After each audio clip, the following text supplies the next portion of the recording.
The girl friend എന്ന് പറയുന്ന ഈ സിനിമയിൽ നെഗറ്റീവ് ക്യാരക്ടറും പോസിറ്റീവ് ക്യാരക്ടറും ഒരാൾ തന്നെയാണ്. അത് അവതരിപ്പിച്ചിരിക്കുന്ന രശ്മിക മന്ദാനയാണ്. വളരെ ഗംഭീരമായിട്ടുള്ള പെർഫോമൻസ് ആണ് രശ്മികയുടേത്.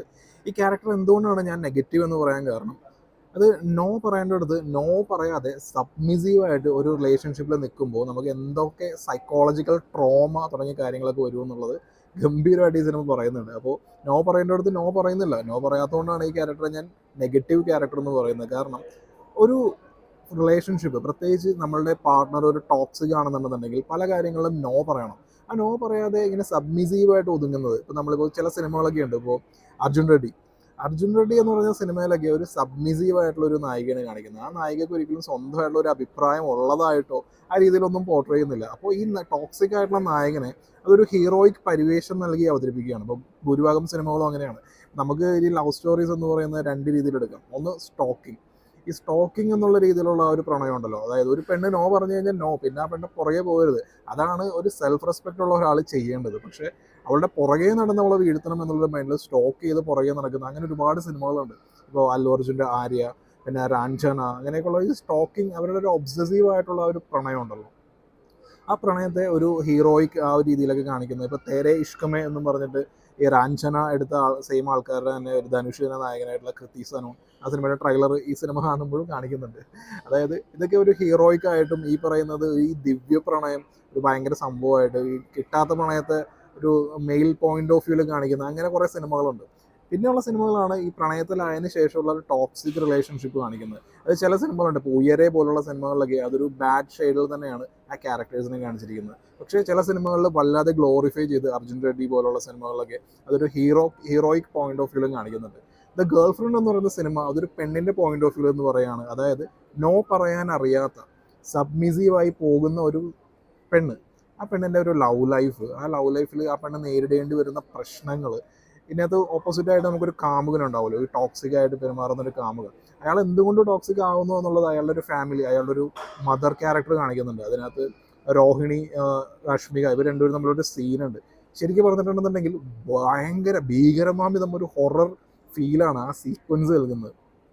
ഒരു ചെറുപ്പക്കാരൻ എങ്ങനെ ഈ രീതിയിലൊക്കെ ആവുന്നു എന്നുള്ളതിന്, അതിന് ഒരു ഗ്ലോറിഫൈഡ് സെർവൻ്റ് എന്നുള്ള രീതിയിൽ അമ്മയെ ഗ്ലോറിഫൈഡ് സെർവൻ്റ് എന്നും പറയാം. പല വീടുകളിലുള്ള അമ്മമാരും ഗ്ലോറിഫൈഡ് സെർവൻസ് തന്നെയാണ്.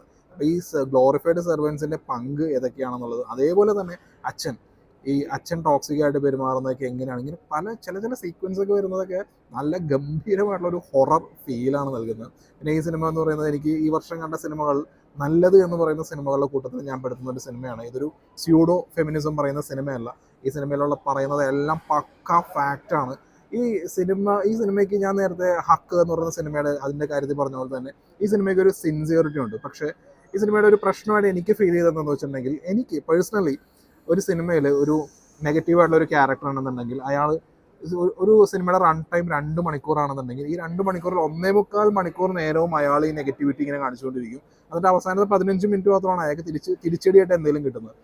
അപ്പോൾ ആ ഒരു സംഭവം എനിക്കൊരു സാറ്റിസ്ഫാക്ഷൻ അല്ല. അയാൾക്ക് തിരിച്ചടി കിട്ടുമ്പോൾ അതൊരു നല്ല ഇമ്പാക്റ്റോട് കൂടി കുറച്ചൊരു എഫക്റ്റീവായിട്ടൊക്കെ എനിക്ക് ഫീൽ ചെയ്യണം. അങ്ങനെ നോക്കുകയാണെന്നുണ്ടെങ്കിൽ ഈ സിനിമയുടെ ക്ലൈമാക്സ് പോർഷൻ അത്ര എഫക്റ്റീവായിട്ട് എനിക്ക് ഫീൽ ചെയ്തില്ല. കാരണം സിനിമയുടെ മെജോറിറ്റി റൺ ടൈമിൽ നമ്മുടെ മെയിൻ ക്യാരക്ടറായിട്ടുള്ള രശ്മിക, ഈ ക്യാരക്ടർ അനുഭവിക്കുന്ന ആ ഒരു മെൻ്റൽ പ്രഷർ, അതിൻ്റെ ഒരു ട്രോമ, ആ ഒരു സംഭവങ്ങൾക്കെല്ലാം അത് കൃത്യമായിട്ട് തന്നെ അയാൾക്ക് തിരിച്ചു കൊടുക്കണമായിരുന്നു. അത് അങ്ങനെയൊന്നുമില്ല. അവൾ പൊട്ടിത്തെറിക്കുന്നിടത്താണ് ഈ സിനിമ അവസാനിക്കുന്നത്. ശരിക്കും പറഞ്ഞാൽ ഇങ്ങനെ ഈ സബ്മിസീവായിട്ട് നോ പറയാൻ അറിയാത്ത ആ പെൺകുട്ടി പ്രതികരിച്ച് തുടങ്ങുമ്പോൾ ആ സിനിമ അവസാനിക്കുന്നു. ആ രീതിയിലാണ്. പക്ഷേ ശരിക്കും ഒരു സൈക്കോളജിക്കൽ പോയിന്റ് ഓഫ് വ്യൂവിൽ ഓക്കെ, അവൾ പ്രതികരിച്ചു, അങ്ങനെയാണെന്നുണ്ടെങ്കിൽ നമുക്ക് ഈ സിനിമയോട് ഇതാണ് പ്രതികരിക്കണം എന്ന് പറഞ്ഞ് പടം അവസാനിക്കുകയാണ്.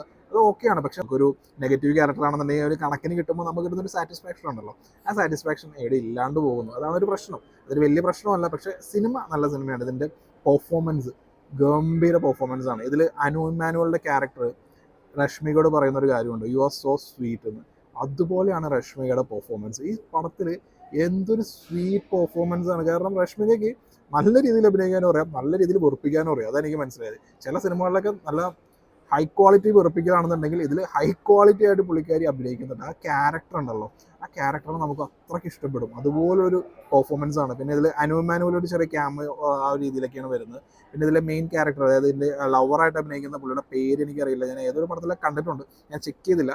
നല്ല പെർഫോമൻസ് ആയിരുന്നു. കാരണം ഒരു ടോക്സിക് ആയിട്ടുള്ളത് എന്നാൽ ടോക്സിക് ആയിട്ട് ഇമ്പൾസീവ് ആയിട്ടുള്ള ഒരാളാണ്. എന്നാൽ ഈ കാമുകിയുടെ മുമ്പിൽ ചില സമയത്ത് വളരെ വൾണറബിൾ ആയിട്ട് അറിയാലോ ഇങ്ങനെയുള്ള ആ ഉയരയിലുള്ള ആസിഫ് അലിയൊക്കെ ചെയ്ത പോലുള്ള ഒരു ക്യാരക്ടറാണ്. അതായത് നായികയുടെ മുമ്പിൽ കരയാനും ഞാൻ ഇങ്ങനെയാണ്. പിന്നെ മെയ്ഡ് ഇൻ ഹെവൻ എന്ന് പറയുന്ന സീരീസിൽ മൃണാൾ താക്കൂറിൻ്റെ സെഗ്മെൻറ്റ് എനിക്ക് തോന്നുന്നു ഇങ്ങനെ ഒരു സംഭവമായിട്ടാണ് വരുന്നത്. പിന്നെ ഇതിൽ റാവു രമേഷിൻ്റെ പെർഫോമൻസ്, പുള്ളിക്കാരൻ ഒരു കിടിലൻ ആക്ടറാണ്. ഇതിൻ്റെ ക്യാരക്ടർ ആണെങ്കിലും പുള്ളി നല്ല രീതിയിൽ അടിപൊളിയായിട്ട് തന്നെ ചെയ്തിട്ടുണ്ട്. വളരെ ഇമ്പാക്റ്റ് ഉള്ളൊരു ക്യാരക്ടറാണ്. മെയിനായിട്ട് പിന്നെ ഒരു കൂട്ടുകാരിയായിട്ട് വരുന്നുണ്ട്. നായികയുടെ കൂട്ടുകാരിയായിട്ട്, രശ്മികയുടെ കൂട്ടുകാരിയായിട്ട് വരുന്ന ആ ഒരു ആക്ട്രസും നല്ല പെർഫോമൻസ് ആയിരുന്നു. പിന്നെ നായകൻ്റെ ഗ്യാങ്, സാധാരണ ഇതുപോലുള്ള സിനിമകളിൽ നായകൻ്റെ ഗ്യാങ് ആയിട്ട് കാണിക്കുന്നവരെല്ലാവരും നായകൻ്റെ കൂടെ തന്നെ നിൽക്കുന്ന എന്താണോ നായകൻ, ആ നായകൻ്റെ കൂടെ തന്നെ നിൽക്കുന്ന, അതിൽ വ്യക്തിത്വമില്ലാത്ത കുറേ എണ്ണങ്ങളുണ്ടാവും. നായകൻ എന്ത് പറഞ്ഞാലും അതിനുവേണ്ടി പ്രവർത്തിക്കുന്ന ഫുൾ ടൈം നായകൻ്റെ ആ ഒരു ഐഡിയോളജി എന്താണോ അതാണ് ഞങ്ങളുടെ ഐഡിയോളജി. ആ രീതിയിലേക്കാണ് മിക്ക പടങ്ങളും പോവാറ്. പക്ഷേ ഈ സിനിമയിൽ അങ്ങനെയല്ല. നായകൻ്റെ കൂട്ടത്തിൽ തന്നെ ഒരു വ്യക്തിത്വമുള്ള ഒരു ക്യാരക്ടറുണ്ട്. അതൊരു സംതിങ് കുറച്ച് പുതുമയായിട്ടൊക്കെ അനുഭവപ്പെട്ടു. എല്ലാ സിനിമകളിലൊന്നും വരണമെന്നില്ല. ചിലപ്പോൾ ഇനിയും അങ്ങോട്ടുള്ള സിനിമകളിലൊക്കെ തന്നെ ഈ ഇതുപോലുള്ള നല്ല നല്ല ക്യാരക്ടേഴ്സും വരും. പിന്നെ അതൊരു പ്രൊഫസർ ക്യാരക്ടർ ഉണ്ട്. പുള്ളി തന്നെയാണ് ഈ സിനിമയുടെ ഡയറക്ടറും. അപ്പോൾ അതൊരു കൂൾ ക്യാരക്ടറാണ് പുള്ളിയുടെ പറയുന്നത്. അപ്പോൾ നമുക്ക് ഈ സിനിമയിലൊരു ഇതെന്താണെന്ന് വെച്ചിട്ടുണ്ടെങ്കിൽ ഒരു ഹോസ്റ്റൽ കാണിക്കുന്നുണ്ട്. ഈ ഹോസ്റ്റൽ എന്ന് പറയുന്നത് നമ്മൾ 2 സ്റ്റേറ്റ്സിൽ കാണുന്ന പോലുള്ള, അതായത് മിക്ക സിനിമകളിൽ കാണുന്ന ഒരു ഫാൻറ്റസി കൈൻഡ് ഓഫ് ഹോസ്റ്റലായിട്ട് എനിക്ക് ഫീൽ ചെയ്തത്. അതായത് ആണുങ്ങൾക്കും പെണ്ണുങ്ങൾക്ക് എപ്പോഴെങ്കിലും വരാം. നായകനും നായികയും ഒരു റൂമിൽ തന്നെയായിരിക്കും. ഇടയ്ക്കിടയ്ക്ക് റെസ്ട്രിക്ഷൻസും ഇല്ലാതെ അങ്ങോട്ടും ഇങ്ങോട്ടൊക്കെ വരാൻ പറ്റുന്ന പോലത്തെ ഇത് കൈൻഡ് ഓഫ് ഹോസ്റ്റലാണല്ലോ എന്നൊക്കെ തോന്നുമ്പോൾ അതിന് ഒരു ഡയലോഗ് ഇതിനകത്തൊരു ക്യാരക്ടർ പറയുന്നുണ്ട്. അതായത് ഇവരെല്ലാവരും അഡൾട്ടായിട്ടുള്ള സ്റ്റുഡൻസ് ആണ്. അവരുടെ പേഴ്സണൽ ലൈഫിലേക്ക് തലയിടേണ്ട ആവശ്യമില്ല എന്നൊരു പ്രിൻസിപ്പൾ ഓർ HOD, അങ്ങനെയാണ് പുള്ളിയുടെ ക്യാരക്ടർ. അപ്പോൾ അതൊക്കെ ഒരു സംതിങ് ന്യൂ കൈൻഡ് ഓഫ് സംഭവങ്ങളൊക്കെ ഉണ്ട്. പിന്നെ ഇതിൻ്റെ പാട്ട്, ഹിഷാം അബ്ദുൽ വഹാബ്, പുള്ളിക്കാരൻ ഈ തെലുഗു ഫിലിം ഇൻഡസ്ട്രിയിൽ ഈ ജോണറിലുള്ള റൊമാൻറ്റിക് അല്ലെങ്കിൽ ഇതുപോലുള്ള സംഭവങ്ങളിലൊക്കെ പുള്ളിനെ വെല്ലാൻ വേറെ ആളുണ്ടാവില്ല. നല്ല കിടിലൻ പാട്ടുകൾ കുറേ വരുന്നുണ്ട്. പാട്ടുകളാണെങ്കിലും പിന്നെ ടെക്നിക്കലാണെങ്കിലും പടം നല്ല കളർഫുള്ളാണ്. പിന്നെ ഇതിൻ്റെ ഞാൻ പറഞ്ഞ പോലെ ക്ലൈമാക്സ് പോർഷൻ ആ ഒരു ഇതിൽ വെച്ചിട്ടാണ്. ശരിക്കും അങ്ങനെയല്ല, ആ ഒരു അത്രയും ഫിസിക്കലി ആണെങ്കിലും ഇമോഷണലി ആണെങ്കിലും ഇത്രയും സംഭവങ്ങളൊക്കെ അനുഭവിച്ചിട്ടുള്ള ഒരു നായിക അത് തിരിച്ച് കൊടുക്കേണ്ടത് കുറച്ചും കൂടി ഒരു എഫക്റ്റീവായിട്ട് നല്ല പവർഫുള്ളായിട്ട് കൊടുത്തിരുന്നു എന്നുണ്ടെന്നുണ്ടെങ്കിൽ കുറച്ചുകൂടി happy ആയനെ.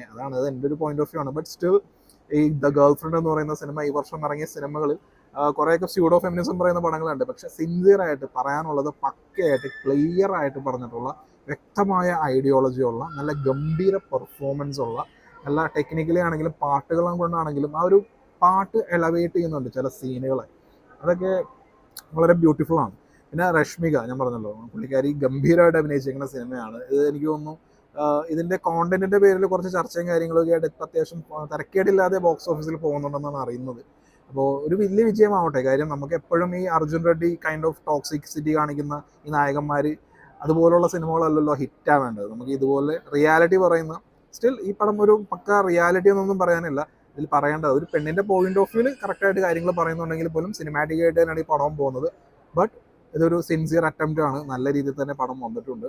And obviously PVR passport ഉപയോഗിച്ചിട്ടാണ് ഈ പടം കണ്ടത്. ആകെ ഒരൊറ്റ ഷോ ഉള്ളൂ 9:30. അതിൽ തെലുഗു ഓഡിയൻസ് നല്ല രീതിയിലുണ്ട്. അത്യാവശ്യം നല്ലൊരു ഓഡിയൻസോട് കൂടിയാണ് ഈ പടം കണ്ടത്. അതുകൊണ്ട് തന്നെ ഒരു നല്ല സിനിമാറ്റിക് എക്സ്പീരിയൻസ് ആയിരുന്നു. ഇനിയും ഇതുപോലുള്ള സിനിമകൾ വരണം.